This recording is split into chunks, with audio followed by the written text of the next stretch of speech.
Samhain approaches. The year grows dark, and now is the time for terrors. For chilling stories around the fire.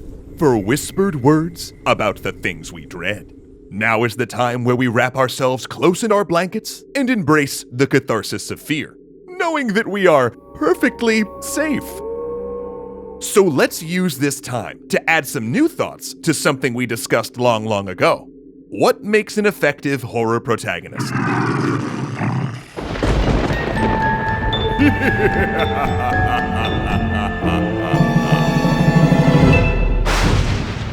Horror in art, whether it be in games, books, television, or movies, is an empathetic experience. We must, in some way, feel the terror that the characters are feeling in order for horror to be effective. Without this, we're simply left with an exposition of gore, or an exercise in sadism, neither of which is, at its heart, truly horror. Therefore, we need a vessel to experience that horror through, a protagonist we can empathize with, believe in, and even immerse ourselves in when playing, rather than more passively experiencing horror. So how do we do this? Well, first, the most obvious point. The more that the protagonist is like us, the more we can empathize with them. This is why characters like Ripley from Aliens or Harry Mason from Silent Hill work so well. Even in extraordinary circumstances, they're still just ordinary people with concerns we can understand. This is why the horror that Sarah Connor feels is more present for many of us than, say, Dutch pushing all those CIA pencils in Predator. But that beloved Arnold character leads us nicely into the second requirement. A horror protagonist has to be vastly weaker than the horror they face. This is why it's so much more terrifying to play as Miku in Fatal Frame than it is to play Alex in Silent Hill 5. Now, that's not to say that you can't have military personnel or law enforcement as your central character, but that means you have to elevate the stakes that much more. I mean, imagine Friday the 13th if one of your camp counselors just so happened to be John Rambo. A single dude with a knife just isn't scary in that context anymore. And even if you have your military personnel facing waves of zombies, hordes of aliens, or some cosmic horror, you have to understand that you're going to have to work a little bit harder to disempower them, and put us in the audience in the right frame of mind to see something as threatening for such a powerful protagonist. Which leads us to our next point, isolation.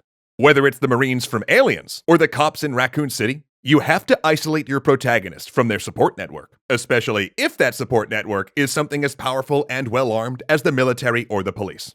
Though, even if you've got an ordinary character, why do they always seem to find themselves outside of cell phone reception or stranded in a town cut off from the outside world? Because we as humans are inherently group problem solvers. We act collectively to face threats. So it's one of the most basic terrors to know that if anything goes wrong, there's no one out there to bail you out.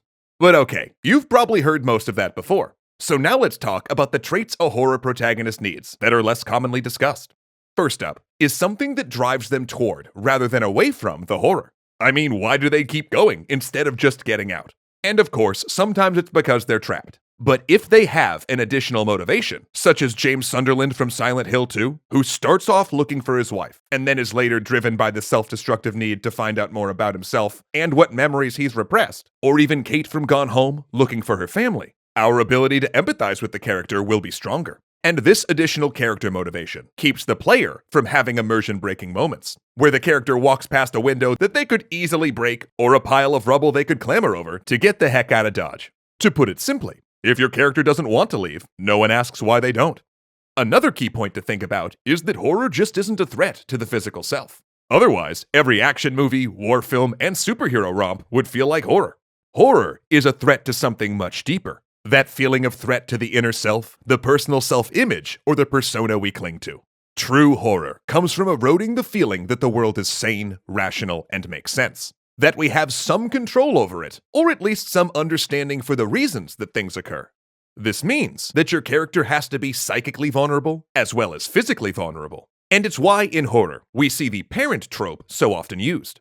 Not only does a child physically disempower a character by them having to protect said child, but it's also one of the easiest ways to make a character psychologically vulnerable. Because most parents want to shield their children from all the terrors of this world. But in a horror setting, it becomes impossible. And along with the physical danger, they now have to face the crushing psychic weight of not being able to protect their child from fear and innocence lost. Which brings us to our last point. For something to be horrific, it has to be personal.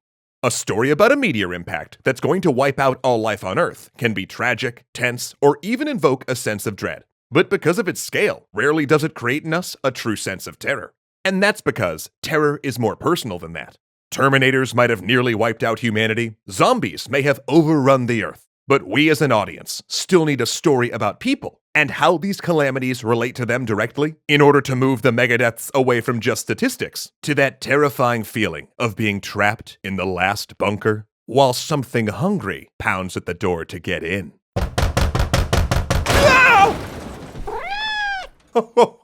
Okay, geez, bud. We'll go trick-or-treating in a second. But before we all head out to fuel this feline fiend with sugar, there's one last thing before we go. After spending more than 10 years working on extra credits, this will be James's last Halloween with us. He's leaving the channel to focus on even grander adventures in his career. But he wanted me to thank you for all of the amazing years he got to tell stories, and that he's excited to hear the new writers add their insights to extra credits along with all of you.